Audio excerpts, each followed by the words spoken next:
Iran threatens to respond with an attack against Israel after Ismail Haniya, Hamas's top leader, was eliminated in Tehran, right in the capital of Iran.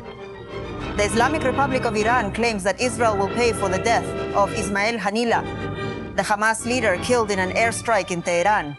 These are the latest images of Ismail Haniya, the leader of Hamas before his death.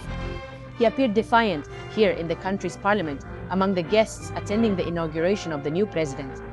But, to everyone's surprise, aside from the threats, the Islamic Republic of Iran adds that they are not seeking a war.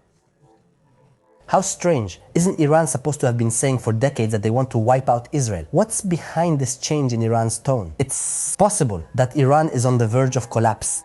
And in this video, we are going to analyze why the radical Islamic government of Iran cannot sustain a prolonged war against Israel.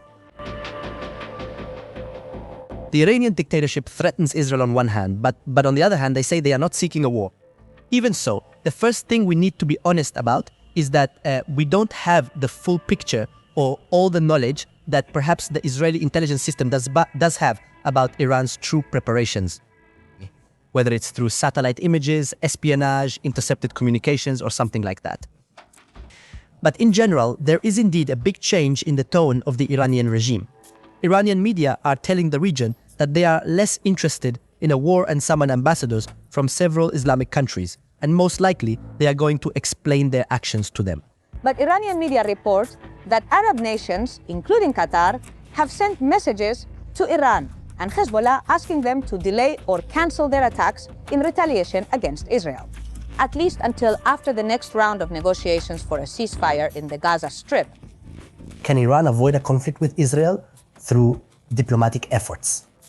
On Wednesday, there was a meeting of Islamic countries, and there are many other diplomatic efforts being made regarding the issue of Iran. For example, there were many talks at the Iranian Ministry of Foreign Affairs with their counterparts from the region and the Muslim world, and the Secretary of the Russian Security Council arrived in Iran.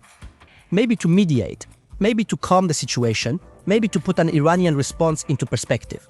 And it's clear that the internal details are not clear. Iranians love all this honor that is given to them.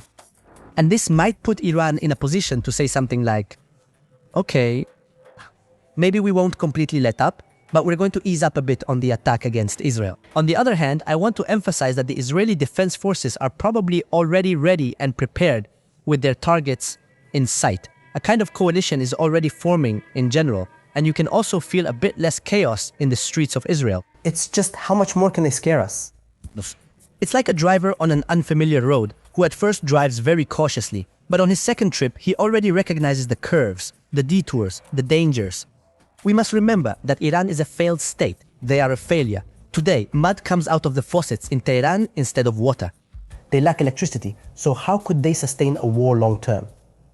Could Israel use this as an opportunity to strike? That's a good question.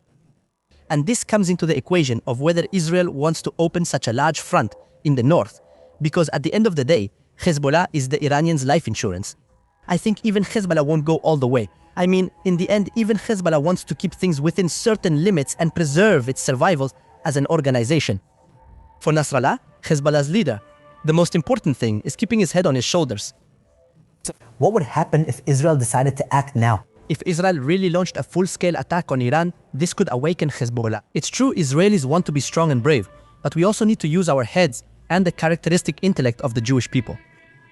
I mean, it's not just about being brave and strong, but understanding that maybe there's a window of opportunity to deliver the decisive blow we want to deliver. Now, in these last 24 hours, there's also been a lot more Israeli talk about delivering a decisive blow against Iran. And it could be that this is also deterring the Iranians and leading them to think about holding all these diplomatic meetings and toning down their threats. Regarding Israel, we can tell you that a high-ranking Israeli official says that their government has informed the Pentagon to prepare for the option of a preemptive attack against Iran and Hezbollah. Now, regarding the way Ismail Haniya was eliminated in Tehran, the #1 leader of Hamas, the truth is that not even the Iranians themselves know how this happened. For example, some sources from the Iranian Revolutionary Guard reported that he was eliminated by a missile. Others claimed it was due to some kind of explosive that was placed there. It's clear the Iranians still don't know what happened to Ismail Haniya.